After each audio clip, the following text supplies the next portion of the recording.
Selon l'ONG Human Rights Watch, le mouvement terroriste M23 serait auteur de massacres de la population du village Kishiché dans la province du Nord Kivu. Déclaration contenue dans son dernier communiqué rendu public le mardi 13 juin. Le détail est dans ses journaux avec Patrick Ilunga.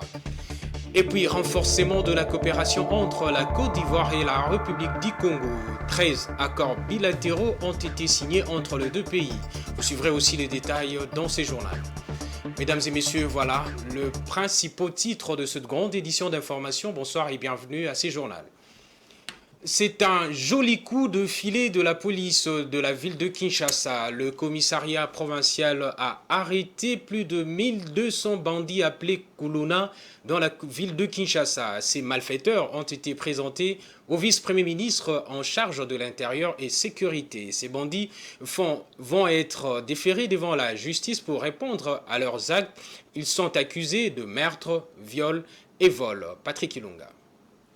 Nés en plein stade des martyrs, ces Kuluna qui terrorisent toute la ville de Kinshasa vont subir la rigueur de la loi. C'est la promesse qui leur est faite par le vice-premier ministre, ministre en charge de l'intérieur et sécurité. Maître Peter Kazadi promet qu'il sera intransigeant sur les forfaits que ces derniers ont commis contre des paisibles citoyens. Dans la foulée, il a annoncé que ces bandits seront mis à la disposition de la justice dès ce mercredi pour répondre de leurs actes. Obino bakuluna bozo sala komonango insécurité. Boza koboma, boza kozokisa, boza koyiba, bozali kobotola, bozali kosala makambo nyonso ya mabe, bozali kovioler bana basi. Ça s'appelle de l'insécurité. À partir à lobby, bakotinda bino na ba juge na bino. Toko engagé ba avocat ya république po balandela dossier na bino po bozali babomi. Le vice-premier ministre a même averti que cette fois, la peine sera drastique dans les prisons les plus dures du pays. Na ko veiller personnellement. Bokosala boloko na kati ya Kinshasa te. Boloko na bino bokosala ngo na angenga. Bakotinda bino pe na kanya makasi te. Bakotinda bino na angenga Bulo, Luzumu, Lebisika bino bokende kosala boloko. Il faut signaler qu'il y avait aussi quelques agents de la police qui se sont mal comportés parmi ces Kuluna. Réaffirmant sa détermination à mettre fin à l'insécurité au pays, le vice-premier ministre, ministre de l'Intérieur et Sécurité, a mis en garde certains magistrats qui traitent avec légèreté les dossiers de ces bandits urbains. Maître Peter Kazadi a en outre invité la population à continuer à dénoncer tous les cas d'insécurité. Dans le cadre de sa visite officielle au Nord Kivu, une première depuis sa nomination au gouvernement Samadé, le vice-premier ministre, ministre de la Défense nationale Jean-Pierre Bemba, a rencontré les confessions religieuses de la province. L'Église a exposé ses desiderata au VPM, notamment la nécessité du retour à la paix. Suivez l'évêque principal Joël Amourani, président provincial de la plateforme Confessions religieuses. Oui, moi c'est l'évêque principal Joël Amourani, le président provincial de la plateforme des confessions religieuses du Nord Kivu. Bon, en tant que confesseur religieuse, nous avons très bien été reçus par son Excellence. Et notre désirata tournait autour de la paix parce que ce que nous recherchons en tant que confesseur religieuse, c'est le retour de la paix. Sans la paix, on ne peut pas prêcher. Sans la paix, il n'y a pas de culte. Sans la paix, il n'y a pas vraiment du travail. Alors nous lui avons demandé, parce que c'est dans ses attributions, de peser de tout son poids afin que la guerre prenne fin dans toute l'étendue de notre province du Nord Kivu. Sa réaction vraiment était positive. Il nous a promis qu'il va s'y mettre au travail. Et nous croyons que vraiment, avec Dieu, la paix est déjà là. Vraiment, lorsque nous avons appris qu'il venait à Goma, nous avions directement l'espoir avant qu'il n'arrive, parce que nous savons que c'est un homme qui a les soucis non seulement du développement, mais surtout les soucis de voir les pays vivre en paix. Comme annoncé dans les sommaires, le groupe rebelle M23, soutenu par le Rwanda, serait responsable de fosses communes contenant des dizaines de corps retrouvés dans les villages de Kishiché dans la province du Nord Kivu. C'est ce qu'a déclaré Human Rights Watch. Selon cette ONG de droits de l'homme, les corps seraient ceux de villageois et de miliciens capturés que le combattant du M23 ont exécutés entre novembre 2022 et le départ du groupe armé de Kishiché en 2023. Encore une fois, Patrick Ilunga. En avril et en mai dernier, après le retrait du M23 de Kishiché, Human Rights Watch a mené des entretiens téléphoniques avec 21 personnes, dont certaines ont déclaré avoir été témoins d'exécution ou avoir été forcées par le M23 à enterrer des corps. D'autres ont volontairement enterré des corps après que le M23 ait quitté la zone. Les personnes interviewées ont fourni des informations sur 14 fosses communes, bien que celles-ci ne semblent représenter qu'une fraction du nombre total de sites d'inhumation. Toutes les personnes interviewées pensaient que le M23 qui contrôlait Kishiché entre novembre et début avril avait exécuté la grande majorité des victimes. Les habitants de Kishiché qui ont été témoins d'exécution ou qui ont enterré des corps ont déclaré que des fosses communes contenaient jusqu'à 20 corps et avaient été creusées après l'occupation de Kishiché par le M23. Après le retrait des rebelles, d'autres tombes ont été découvertes. Les habitants ont dit avoir creusé de nouvelles tombes pour enterrer les corps qu'ils ont découverts. Ils ont expliqué que certains des morts n'avaient pas été identifiés au moment de l'inhumation car ils avaient probablement été déplacés depuis d'autres localités de la zone. Des témoignages indiquent que des combattants du M23 ont tué de nombreux civils et capturé des membres de milices après la fin des combats en novembre et après qu'ils se sont emparés du village de Kishiché. De chapitre à présent, les données de l'étude sur le flux financier et de consultation sur les enjeux et priorités du plan d'investissement RED ont été validées lundi au cours d'un atelier organisé à Kinshasa par FONARED. Ces assises tenues le lundi abouti aussi à de propositions de participants qui étaient de délégués de différentes organisations. Jean-Claude Mavouba pour la prise de vue. Cet atelier a consisté à présenter les premiers résultats de l'analyse des flux financiers, plus précisément le niveau d'alignement des investissements liés à l'utilisation des terres aux objectifs de la RED+, et identifier avec les parties prenantes les enjeux et les nouvelles priorités du plan d'investissement RED+, de la RDC. Selon le secrétaire du FONARED, Bavon Tsamputu Elima, il était aussi question pour les participants de discuter sur la pertinence de la méthodologie de classification des activités alignées et non alignées, de la qualité des données, surtout des gaps et des bonnes pratiques afin de relever les défis et de proposer les meilleures approches pour atteindre les objectifs de la RED+, tels qu'ils sont définis dans la stratégie nationale et le plan d'investissement. Clara Mi, la consultante qui a co-animé l'atelier, rappelle les objectifs de ces assises. Le but de l'activité, justement, c'est que ce travail-là de trouver tous les flux financiers effectués entre 2009 et 2019. Il s'agit de 721 différents projets nationaux et internationaux. Et là, il y a beaucoup de données qui ont des limites. On a besoin de l'appui de tous les parties prenantes, justement, pour valider ces données-là.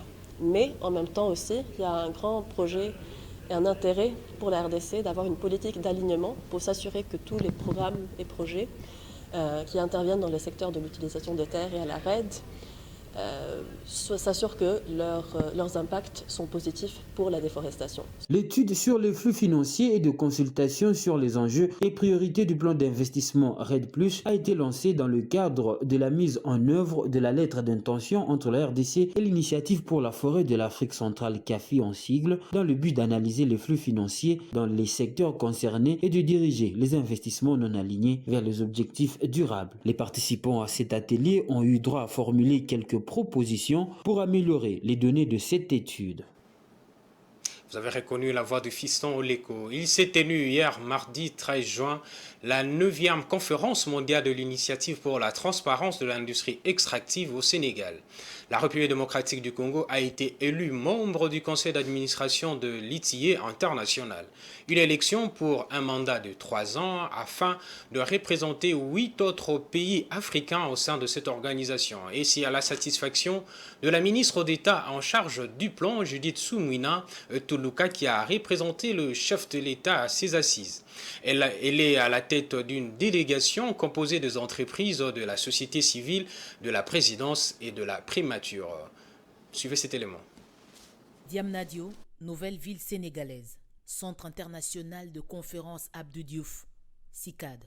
Pour la première fois, l'ITIE signe une première conférence mondiale en Afrique 20 ans après sa création. Je voudrais d'abord féliciter tous les Africains parce que c'est la première fois que cette conférence mondiale a lieu en Afrique et on remercie pour ça le Sénégal. Plus de 50 nations participent aux assises, notamment la RDC. Le chef de l'État congolais, Félix-Antoine Tshisekedi, désigne la ministre d'État, ministre du Plan, Judith Suminwa Tuluka, pour le représenter. Placé sous le thème « La transparence dans un monde en transition », ce forum mondial a connu 4 allocutions pour la cérémonie d'ouverture, dont celle du Premier ministre sénégalais, Amadou Ba, et de Hélène Clark, PCA de l'ITIE International.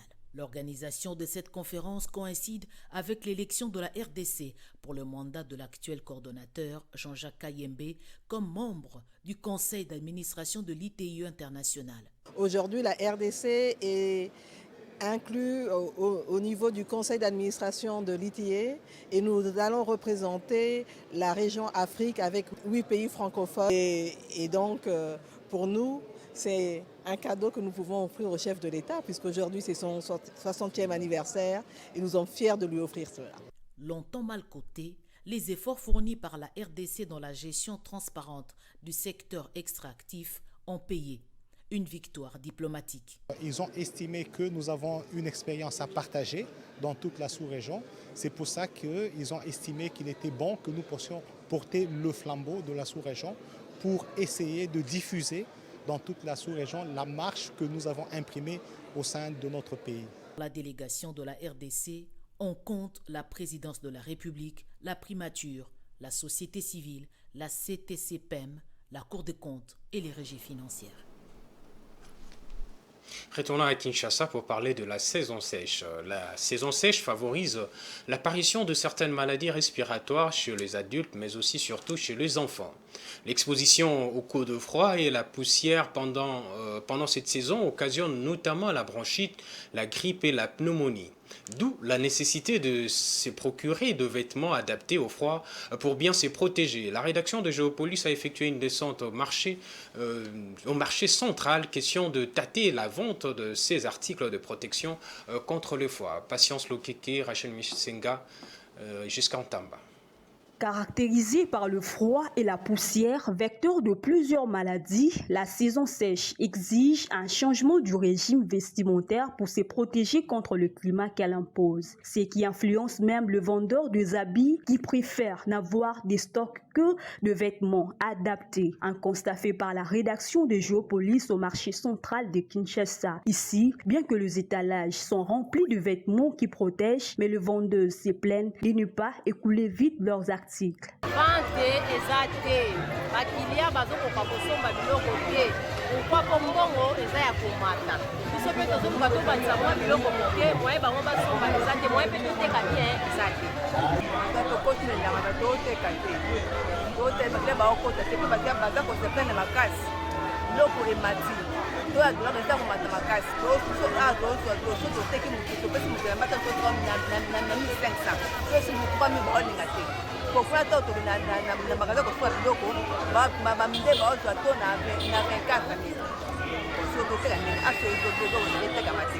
Du côté des acheteurs, eux par contre parlent de la mauvaise foi de vendeurs qui profitent de cette période où il y a plus de demandes, la saison sèche, à la base des pathologies, d'où la nécessité de bien se couvrir.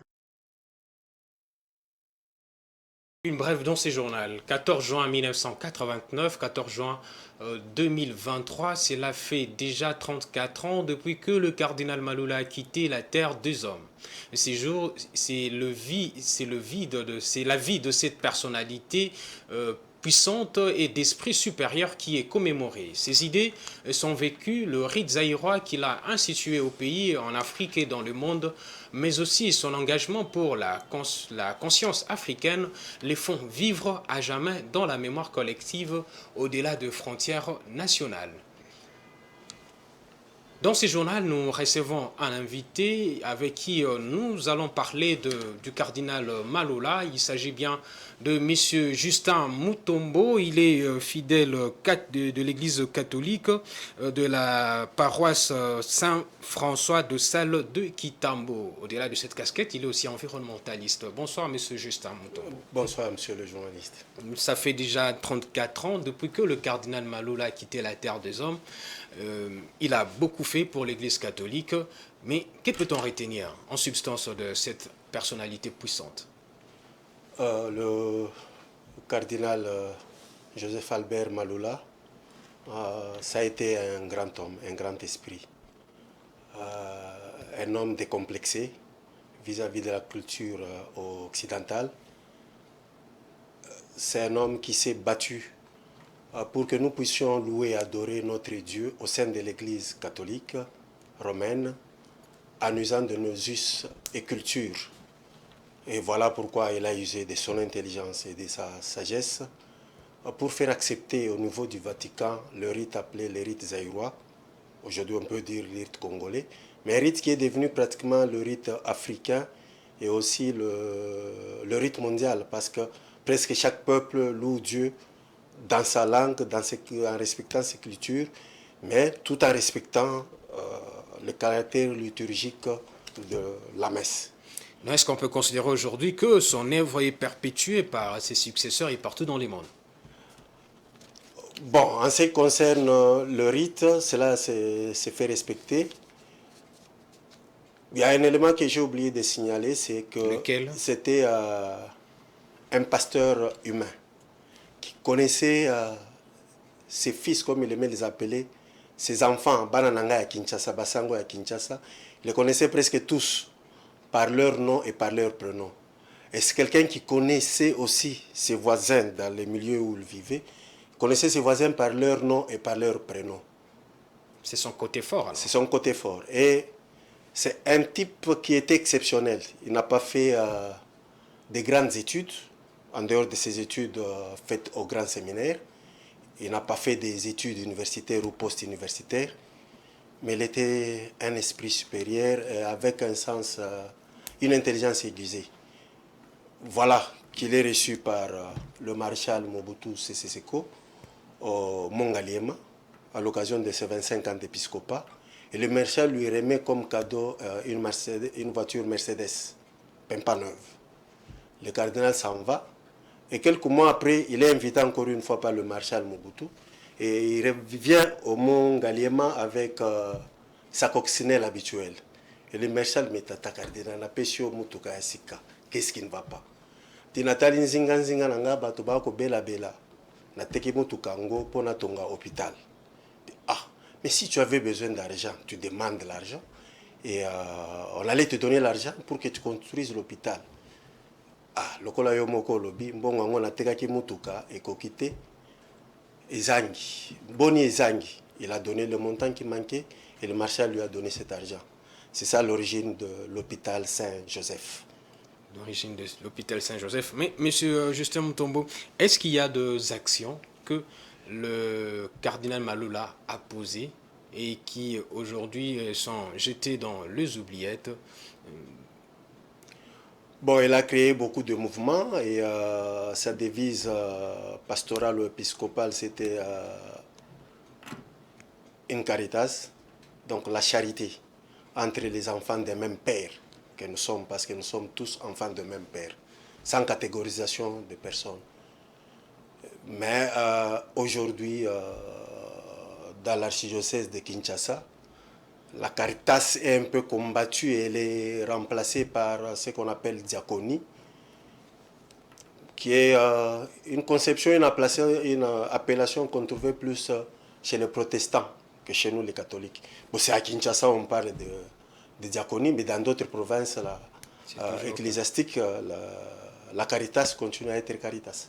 Mais qu'est-ce qui est fait aujourd'hui ou qu'est-ce qui doit être fait pour que ces œuvres demeurent et ne soient pas oubliées dans la mémoire collective? Renforcer ce qui était ses idées maîtresses, entre autres, mieux vaut mourir pour la vérité que vivre en tuant la vérité. C'est un homme qui a voulu la vérité. Et c'est aussi un humain qui avait un grand sens d'humilité. Lors d'une interview, je crois parmi ses dernières interviews accordées, et je crois que même la dernière question, c'est lui-même qui aurait peut-être suscité ça. Cardinal, de tout ce que vous avez fait, quelle est cette chose que vous avez eu à faire que vous regrettez d'avoir fait? Il est resté silencieux pendant 2 ou 3 minutes et puis il a dit, dans ma jeunesse, il y a des choses que j'ai eu à faire. Avec le recul aujourd'hui, je les regrette. Il n'a pas dit, qui comprenne qui pourra. Qui comprenne qui pourra. Il a dit, je regrette d'avoir fait cela avec le recul aujourd'hui. Qui comprenne qui pourra. Il ne se prenait pas pour un saint, parce que la sainteté, ce n'est que l'Esprit Saint qui peut faire de quelqu'un saint, mais il se considérait comme humain avec des défauts et des qualités. C'est un homme qui avait plus de qualités que de défauts. Vous venez de parler du cadeau que lui avait offert le feu président Mobutu, mais quels étaient ses rapports avec le monde politique? C'était un rapport de tension ou bien c'était un rapport très calme? En fait, c'était un homme exceptionnel. Déjà dans les années avant l'indépendance, autour de lui que se réunissaient les intellectuels de l'époque. Et j'ai eu la chance de rencontrer feu Martin Ngouete, un professeur de la faculté de médecine, un ancien commissaire d'État à la santé, qui nous a dit, lui comme prêtre, il ne devait pas être devant, mais il nous recevait, il nous orientait. Donc la conscience africaine a tourné autour de ce prêtre-là, le cardinal, à l'époque prêtre, mais devenu ou qui est mort cardinal. Bon, avec le maréchal Mobutu, il y a eu des différends par rapport particulièrement au recours à l'authenticité, où on devait élaguer les noms chrétiens reçus des Occidentaux et garder les noms africains, recourir à nos noms africains. C'est comme ça que nous avons eu ce que nous appelons des post-noms. Mais lui, il est mort sans post-nom. Bon, est-ce qu'il avait tout à fait raison, il avait tout à fait tort? C'est à l'histoire de nous le dire, parce que maintenant, quand nous faisons la litanie des saints dans l'Église catholique, nous disons aussi à Nabino Bakoko Nabiso, Bino Bosale Lanzambe, Namotema Moko. Est-ce qu'ils avaient seulement des noms occidentaux ou bien ils avaient des noms congolais? Il y a eu ces différends-là avec le maréchal, mais ils ont fini par se mettre d'accord. Oui. La résidence qu'il occupait au niveau du quartier 20 mai, quand il est revenu après la réconciliation, il a refusé de l'habiter. C'est comme ça qu'on lui a donné la concession là où est construit le centre Lidongue, avec les moyens pour construire ces centres-là, sa résidence. C'était un humain, un type de contact avec, mais surtout pour ses enfants de Kinshasa, il s'est battu pour la vocation locale, oui. Et pour les religieux et pour les religieuses, d'où on parle de prêtres diocésains et de sœurs thérésiennes. Ça, c'est la création du cardinal Malola, sans oublier les mamans catholiques. Un dernier mot, et puis on va se séparer avec vous. Un dernier mot, je crois que nos diplômes, nos fonctions, nos qualités ne doivent pas être un motif de fierté. Nous devons juste être de chrétiens. Et être chrétien, s'aimer son prochain comme soi-même. On ne peut pas prétendre aimer Dieu alors que la personne qui est à côté de lui, de nous, qui est créée à l'image et à la ressemblance de Dieu, nous l'ignorons, nous la terrorisons, nous la méprisons et dire que nous aimons Dieu. Ok. Merci beaucoup, Monsieur Justin, d'être passé pour parler du fait cardinal Maloula qui a quitté la Terre des Hommes. Ça fait aujourd'hui 34 ans.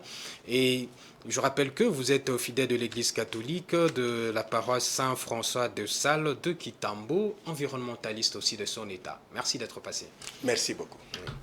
En sport, les Léopards de la RDC ont battu le Crâne de l'Ouganda ce mercredi 14 juin 2023 en match amical de préparation. Le match qui s'est joué à Douala au Cameroun s'est soldé par un score de 1-0 en faveur de Congolais. Les Léopards y sont depuis le 9 juin dernier afin de préparer leur rencontre face aux Panthères du Gabon, comptant pour la 5e journée des éliminatoires de la CAN Côte d'Ivoire 2023. Blessed Kuzola. Va partir, attention, l'arbitre qui siffle Bongonda qui va frapper, c'est un contre-pied parfait.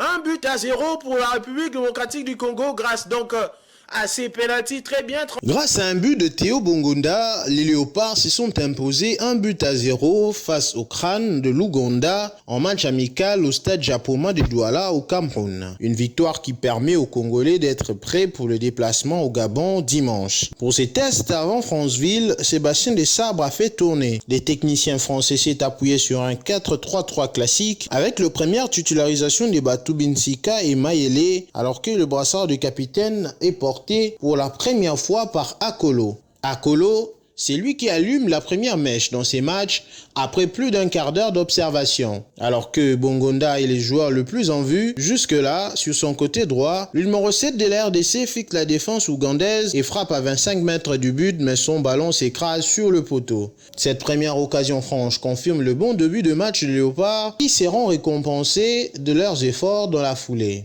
En effet, on pouvait bien sentir quelque chose venir du côté droit de l'attaque. Bongonda, dans ses œuvres, se joue pour la énième fois de la défense de Crâne. Son centre est contré par une main dans la surface, penalty pour la RDC. Plein de sang-froid, le maître à jouer les Léopards prend en compte Magola, le gardien ougandais, 1-0 à la 24e minute. L'efficacité congolaise dans cette première période est dans tous les compartiments. Après cette ouverture du score du numéro 10 des Cadiz, ce sera au tour de Siadi Badjo de s'illustrer avec un bel arrêt sur sa ligne sur l'unique occasion franche adverse. Au moment de rejoindre les vestiaires, la RDC est logiquement devant le marquoir. Après la pause, les Ougandais appuient sur l'accélérateur et essayent de contrôler les jeux. À l'ère de jeu, Sébastien Desabre va faire tourner encore un peu plus. Des changements qui vont permettre à la RDC non seulement d'avoir de nouveau la même mise sur cette partie, mais aussi d'essouffler. 3 changements à la 56e minute. Wissa, Maswaku et Balikwisha en lieu et place de Lilepo, Simba et Chibola, et 3 autres 10 minutes plus tard, Kalulu, Kakute et Mutusami pour Mayele, Bongonda et Akolo visiblement touchés avant le dernier opéré à la 82e minute entre Amal et Mukoko et Ikoko. 10 sont frais sur la pelouse pour une physionomie qui ne change pas. Avec beaucoup d'envie, le nouveau trio d'attaque va lui aussi se mettre à l'œuvre. RDC gère le score et obtient sa victoire 1-0 qui la met en confiance avant de se déplacer au Gabon dimanche pour les comptes de la 5e journée éliminatoire de la CAN. Place à présent à la page internationale.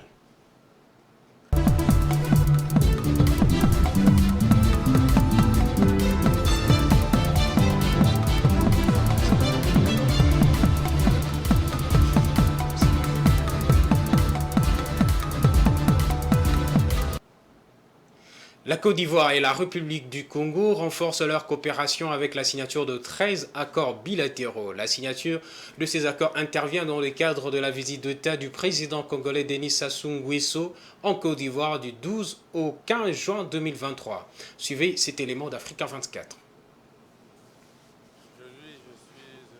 Renforcement de la coopération bilatérale entre la Côte d'Ivoire et la République du Congo à travers la signature de nouveaux accords bilatéraux. Ces accords, au nombre de 13, portent notamment sur la diplomatie, l'agriculture, la sécurité, le transport maritime, la fonction publique et la modernisation de l'administration, la promotion immobilière, le développement et la promotion des PME, l'artisanat, les hydrocarbures, l'élevage et la production animale. Selon les autorités, ces mémorandums d'entente devraient permettre d'améliorer et de diversifier les relations de coopération entre les deux pays signataires.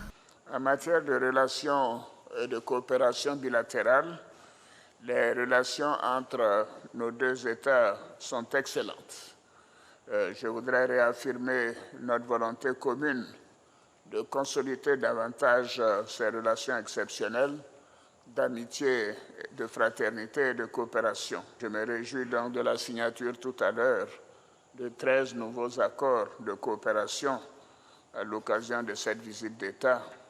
La Côte d'Ivoire et le Congo entretiennent d'excellentes relations depuis plusieurs décennies. Pourtant, le niveau des échanges entre les deux pays ne reflète pas le potentiel économique. D'où la nécessité pour les deux États d'œuvrer à l'accroissement du niveau des échanges à travers une meilleure implication du secteur privé.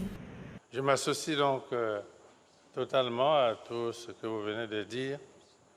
Et nous pensons que après la signature de ces 13 accords qui rejoignent d'autres, nos responsables mettront tout en œuvre pour que ces documents-là ne soient pas seulement les documents des tiroirs et des bureaux des ministères et des administrations, et que nous allions vers des choses concrètes. Au-delà du renforcement des liens de coopération entre les deux pays, la visite d'État du président Denis Sassou Nguesso en Côte d'Ivoire lui permettra d'échanger avec son homologue ivoirien sur la question de l'initiative de paix conduite dans les prochains jours par 7 chefs d'État africains entre Vladimir Poutine et Volodymyr Zelensky. En effet, en fin de semaine, le président Denis Sassou Nguesso et 6 autres présidents africains rencontreront les principaux acteurs de ce conflit pour porter un message de paix. Renforcement de la coopération entre le Kenya et le Djibouti. Lors d'une visite d'État du président kenyan William Ruto à Djibouti, plusieurs accords ont été signés avec son homologue Ismail Omar dans le domaine de la santé, de technologie de l'information et de la communication, de l'éducation, du tourisme, de l'énergie et de l'agriculture. Les deux dirigeants ont aussi convenu de supprimer les exigences de visa entre les deux pays afin de stimuler le commerce et les investissements. Encore une fois, Africa 24. Les Djiboutiens n'auront plus besoin de visa pour se rendre au Kenya et vice-versa. L'accord de suppression des exigences de visa entre le Kenya et Djibouti a été conclu le 11 juin 2023 lors d'une rencontre entre le président kenyan William Ruto et son homologue djiboutien Ismail Omar Guelleh à Djibouti. La décision vise à stimuler le commerce, les investissements et le trafic aérien, tout en renforçant l'intégration africaine et les relations entre les deux pays.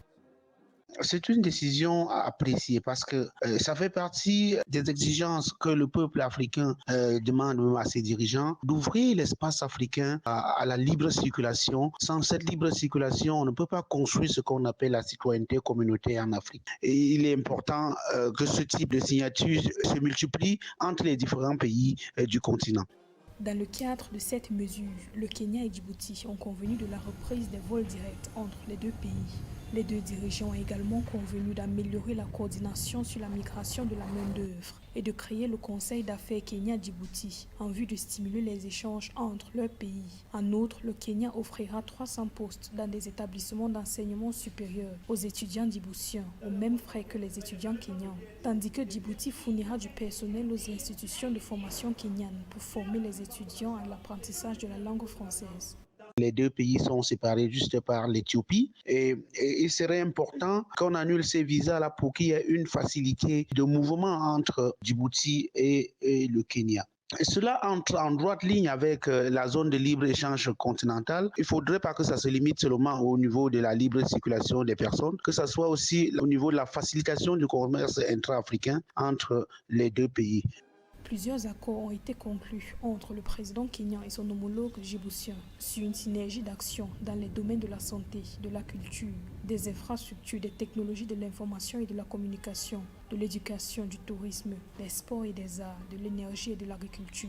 Les deux pays prévoient notamment la production de l'énergie géothermique et un cadre permettant la reconnaissance réciproque des certificats délivrés par leurs établissements d'enseignement supérieur respectifs. Une autre façon de vous informer, c'est à travers les différents journaux parus ce mercredi 14 juin à Kinshasa. Place à la revue de presse.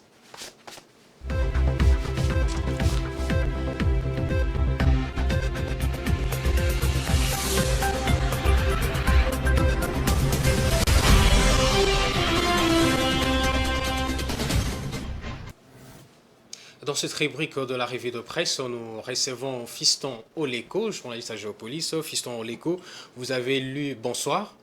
Bonsoir, Jojo Moulamba. Oui, merci d'être là. Vous avez lu quelques journaux qui ont paru à Kinshasa ce mercredi 14 juin. On va ouvrir cette revue avec le sujet de l'occupation de Bunagana. Géopolis parle du flou autour de un an de l'occupation de Bunagana par le M23. Oui, dans ce numéro paru ce matin, Géopolis a titré Bunagana, le règne du flou, les tri hebdomadaires de l'avenue Ishiro à la Gombe a écrit ce 13 juin, le soleil se couche sur Kinshasa, à l'heure où nous mettons ces lignes sous presse, un autre jour s'apprête à se lever et Bunagana entame sa deuxième année sous occupation, car ce 14 juin, cela fera une année jour pour jour depuis que cette cité stratégique est tombée entre les mains des rebelles du M23. L'éditorialiste a poursuivi en écrivant une année qui s'y est caractérisée par une succession des espoirs déçus, des illusions perdues, des espoirs déçus et des illusions perdues. L'arrivée des troupes kenyanes dans le cadre de la force régionale était censée être le déclic pour amorcer la reconquête de Bunagana 7 mois après que ces troupes sont là, l'arme est restée au pied et la profession des foi des amis kenyans a l'outrecuidance de perdre à contre-pied le président de la République, Félix Tshisekedi, qui avait annoncé en septembre 2022 que le contingent entrerait par Bunagana et que l'hécatombe allait s'abattre sur les rebelles, ce qui n'a pas sûrement eu lieu Jojo Moulamba. Oui, un deuxième sujet, la CENI, élection 2023, les élections législatives, le compte à rebours commence. Oui, Jojo Moulamba, c'est d'abord l'avenir qui titre sur sa manchette Députation nationale, le compte à rebours a commencé. Le journal écrit conformément au calendrier électoral rendu public le 26 novembre 2022, la Commission électorale nationale indépendante, CENI en sigle, va convoquer l'électorat pour la députation nationale. L'information a été livrée à la presse par Madame Patricia Ntseya, rapporteure de la centrale électorale, qui ajoute que les bureaux de réception et traitement des candidatures, BRTC en sigle, à la députation nationale seront ouverts et opérationnels du 26 juin au 15 juillet 2023, soit 20 jours. Dans le même registre, Forum des As a titré la CENI annonce la convocation de l'électorat au 25 juin prochain. Ici, dans ce journal, l'on présente les conditions requises par la CENI pour être candidat député national, à savoir être de nationalité congolaise, être âgé de 25 ans révolu à la date de clôture du dépôt des candidatures, jouir de la plénitude de ses droits et devoirs civils et politiques, avoir la qualité d'électeur ou se faire identifier et enrôler lors du dépôt de sa candidature, avoir un diplôme d'études supérieures ou universitaires, ou justifié d'une expérience professionnelle d'au moins 5 ans dans le domaine politique, administratif et socio-économique. Le tabloïd renchérit en disant l'article 121 de la loi précitée, c'est-à-dire la loi électorale,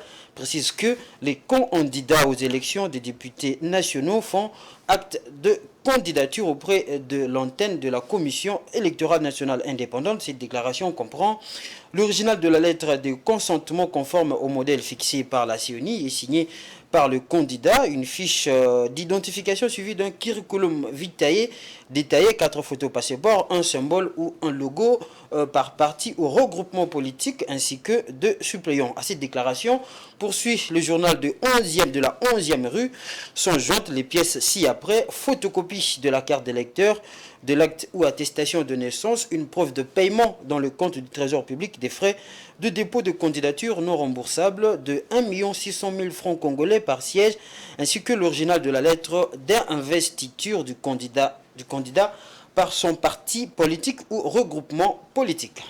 Oui, on va boucler avec cette information qui a fait aussi la une de l'actualité. L'opposition confirme son meeting de Djili. Oui, meeting de l'opposition avec la prospérité qui titre l'Équateur, Fayulu Katumbi Matata et Sesanga confirment le meeting de Ndjili. Le journal a écrit en ces termes: alors que le train de la centrale électorale semble déjà en route pour l'organisation des élections en décembre prochain, les 4 leaders de l'opposition, à savoir Martin Fayulu, Moïse Katumbi, Augustin Matata et Denis Sesanga, continuent à résister et restent toujours fermes dans leur position de boycott du processus. Ils exigent à tout prix la recomposition de l'actuelle équipe de la Commission électorale nationale indépendante, mais aussi la Cour constitutionnelle qu'ils accusent d'être au service du régime en place. C'est évidemment l'un des points pour lesquels ils convie la population de la province de Kinshasa au meeting qu'ils organisent ce samedi 17 mai 2023 au terrain Sainte-Thérèse dans la commune de Ndjili. Nous sommes dans le district de la Tchangou. Merci Fiston Oleko d'être passé pour cette revue de presse. C'est moi qui vous remercie. D'accord. Voilà, c'est par cette revue de presse que nous allons mettre un terme à cette grande édition d'information. Mais avant de nous quitter, place au rappel de titre. Selon l'ONG Human Rights Watch, le mouvement terroriste M23 serait l'auteur de massacres de la population du village Kishiché dans la province du Nord Kivu. Déclaration contenue dans son dernier communiqué rendu public le mardi 13 juin. Vous avez suivi le détail avec Patrick Ilunga. Et puis on a parlé du renforcement de la coopération entre la Côte d'Ivoire et la République du Congo. 13 accords bilatéraux ont été signés entre les deux pays. Voilà, c'est tout pour cette grande édition d'information. Mesdames et messieurs, merci pour votre aimable attention. Restez branchés sur le programme de Géopolis Télévision et l'information continue dans son site web www.geopolismagazine.net et son compte YouTube Géopolis TV.